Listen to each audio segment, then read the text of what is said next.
Alright, welcome back. 1 to 110 runecrafting. I have to say this is one of my lesser favourite skills really, due to the fact that it generally requires quite a bit of stuffing around to level it, but it does have its charms, I guess, or runes.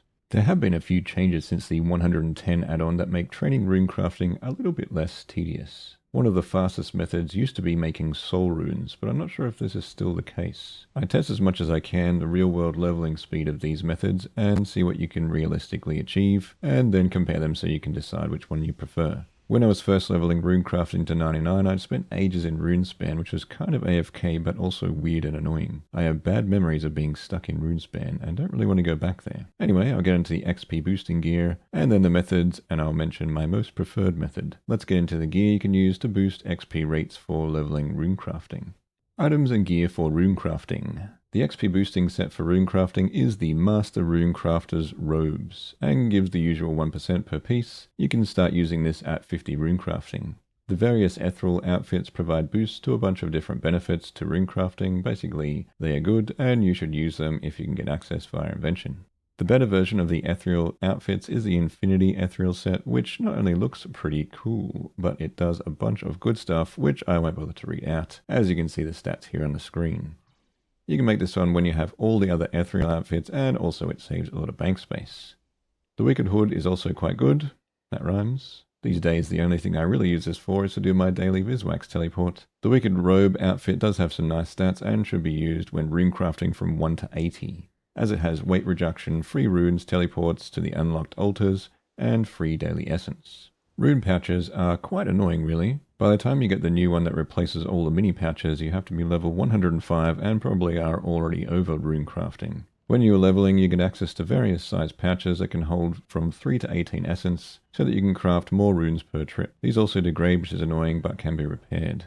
The Expansive Pouch was added in the 110 runecrafting update and is a bit of an effort to get, but once you do it's pretty nice, so I guess they had to make it a bit hard to get. It replaces all the smaller pouches and does not degrade. For familiars, you can use any of the abyssal ones, as they can all store essence as you level. Use a higher one to store more essence. Starting at the Parasite, then the Lurker, and finally the Abyssal Titan can hold 20 essence when you get to 93 summoning. Make sure you also have some Runecrafting Urns. Just use the highest one you can depending on your crafting level, as they do give you a nice boost. If you have the Brute of the Gods, you can just load them up in there.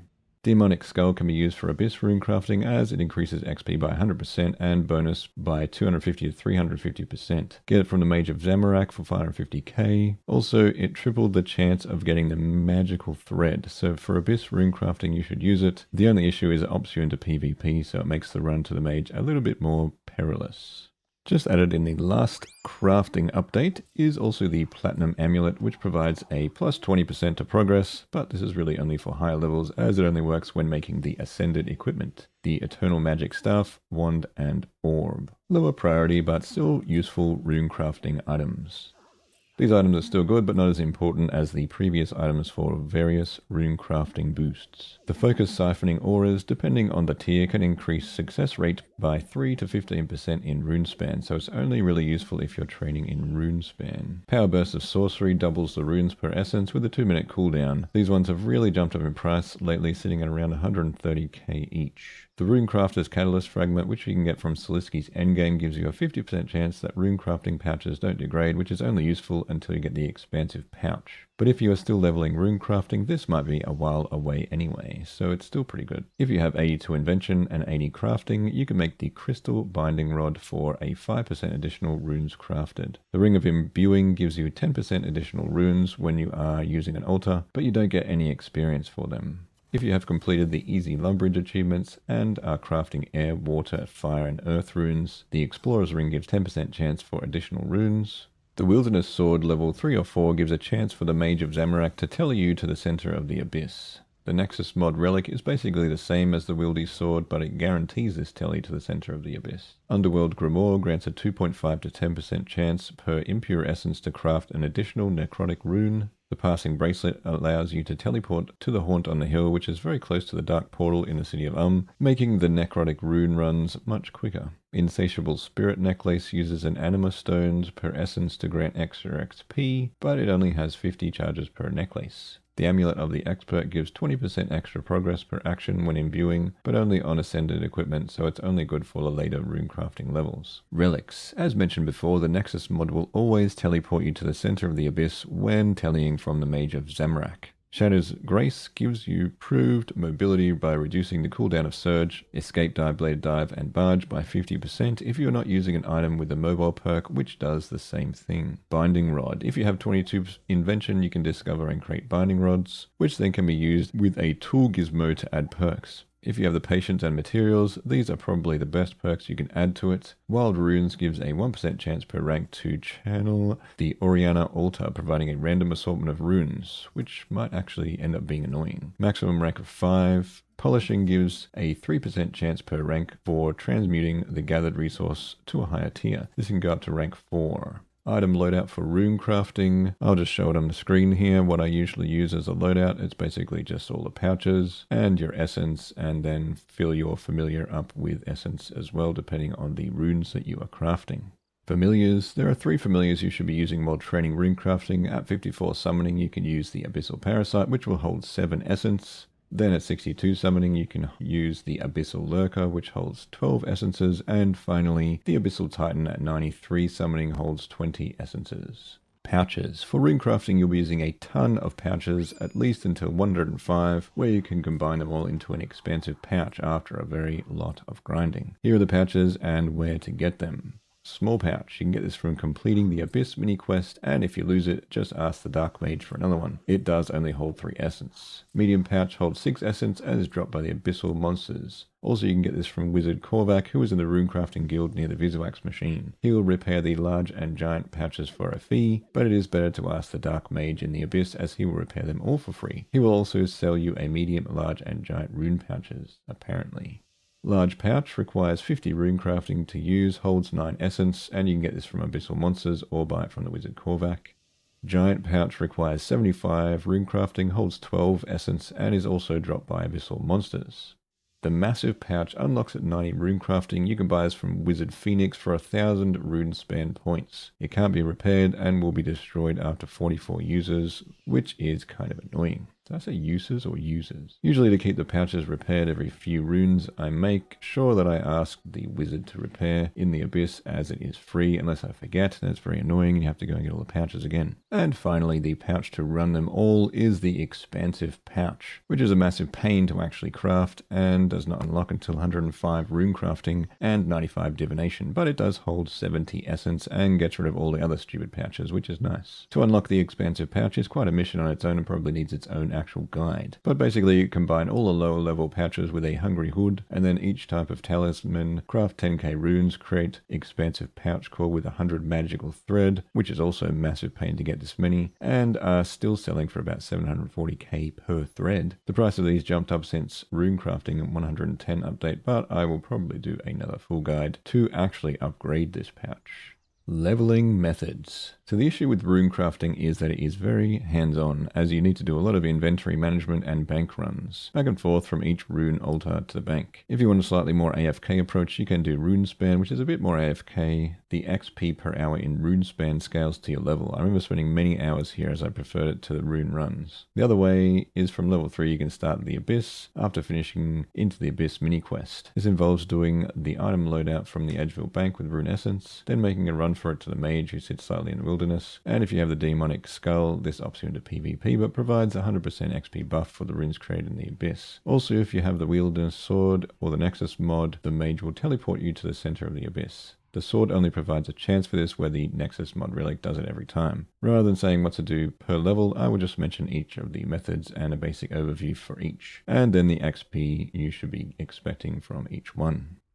Abyss. Method 1. Runecrafting through the Abyss. This is quite a high effort method, but makes some good money from the runes if you can sell them, and the XP is quite good as well. It is dangerous if you have the Demonic Skull, as it opts you into PvP for the small run to the Mage. Some people can camp you, even though it is quite a quick run there. The process of the Abyss is you will want to tele to Edgeville using the Wildy Sword or Lodestone, fill your pouches and inventory with pure essence with the bank preset, run north to the Mage of Zamorak, use Surge and Double Surge to get there as fast as possible, possible. Right click the mage and teleport, find your nearest shortcut to the inner ring if you don't have the relic to skip this, run to your selected rift, check the map for the rift portal location, use altar to craft runes, and then repeat.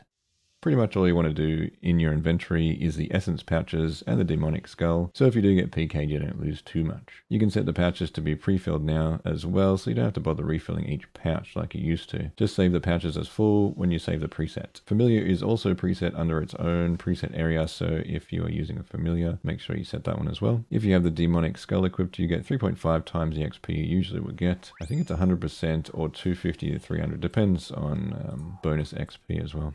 Also, you might want to wear an explorer's ring if you're doing some of the base runes, as it gives 10% more runes. Depending on the rune type, you can expect to get around the following XP per hour, depending on how fast you can reload your preset and get to the altar. These are also the levels you should switch rune types. I'll just display that on the screen. I won't bother reading it all out.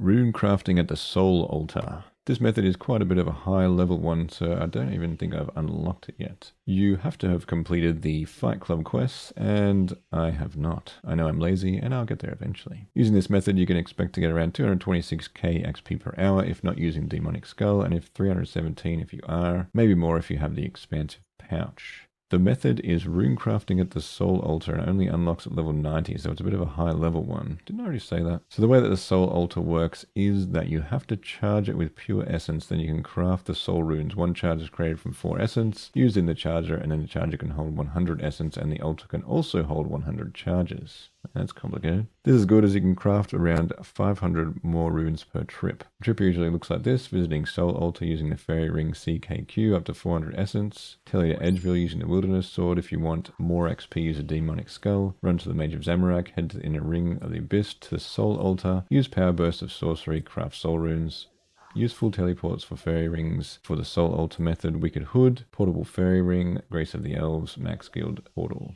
Runespan. This one is good and bad. Good in that it's semi-AFK, and bad in that it is boring. Very, very boring.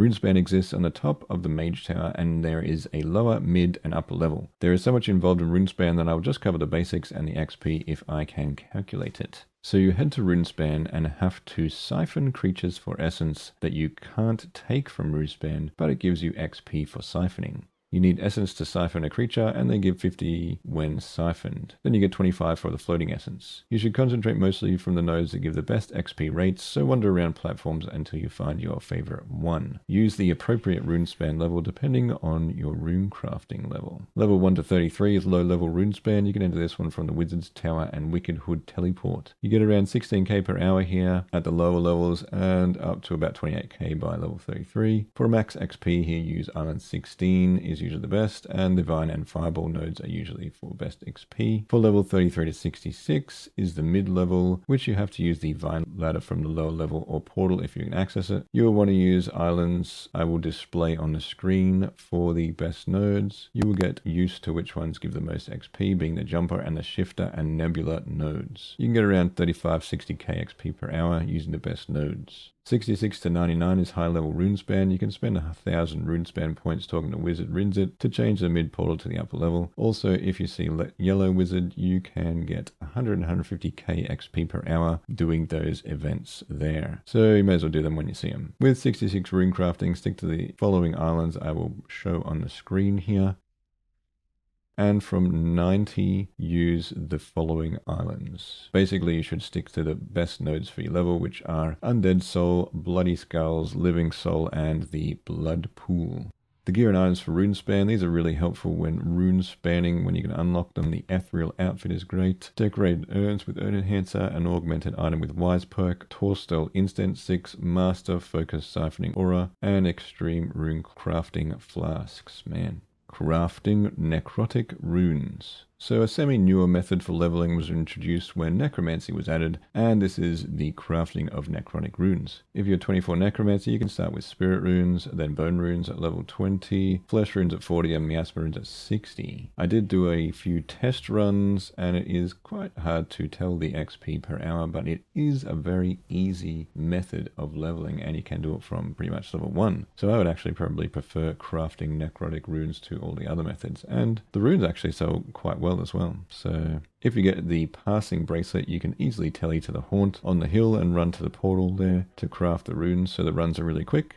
And the runes are still worth a lot as they are required for necromancy, and not everyone wants to create them for some reason. These work kind of the same as the normal runes, but you need impure essence instead of the pure essence. If you want a nice money-making method as well, crafting these runes can make you up to 33 mil per hour crafting the miasma runes, but only at the higher levels when you're getting the bonus runes. So if you want to break from Abyss rune crafting, you can always switch to Necro runes for a bit. I have a separate video on this one testing the method, and it seems quite decent and is quicker than the Abyss. The process of this is basically tele to the bank or the smithy, bracelet to the haunted hill, double surge to portal, take a flask if it's up, and make runes, then repeat.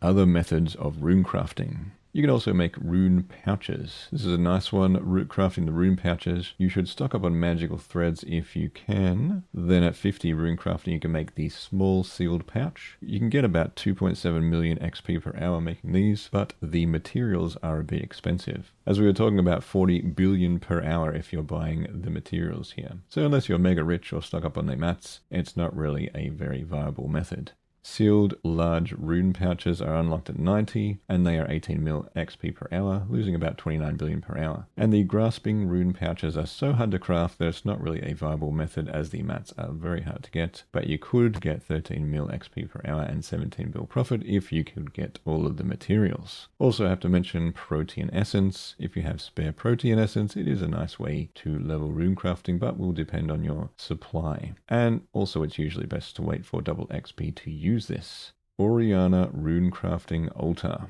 I haven't even looked this one up actually, but apparently it's good. Head to the Ourania Runecrafting Altar with a bunch of runes, pretty much similar to the other ones, and it makes random runes, or kind of a selection of random runes. So that is also an alternate method.